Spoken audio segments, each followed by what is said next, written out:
নমস্কার বন্ধুরা, চলো আজকে কাঁঠালের লুচি বানাই। এই কোষের থেকে ভেতরের কাঁঠালের বীজটা বের করে নিচ্ছি, আর একটা পাতলা আবরণ থাকে সেটাকেও ফেলে দিচ্ছি। সব কাঁঠালের থেকে বীজগুলো বের করে নিচ্ছি। এবার একটা ছাঁকনিতে এইভাবে কাঁঠালগুলোকে ছেঁকে নিচ্ছি, এইভাবে চটকে চটকে। কাঁঠালের কোষ থেকে আঁতিটা বার করে নিচ্ছি, যেমনভাবে আমরা তালের আঁতিটা বার করি। এবার লবণ দিয়ে দিচ্ছি।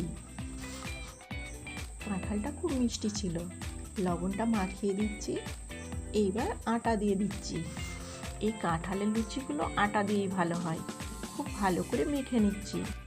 এইবার এর থেকে লেচি বানিয়ে নিচ্ছি। এইবার লুচিগুলো বেলে নিচ্ছি। লুচি বেলাটা আর দেখালাম না। এইদিকে তেল গরম করে নিয়ে একটা লুচি ভাজার জন্য দিয়ে দিচ্ছি। দেখো কি সুন্দর ফুলে যাচ্ছে।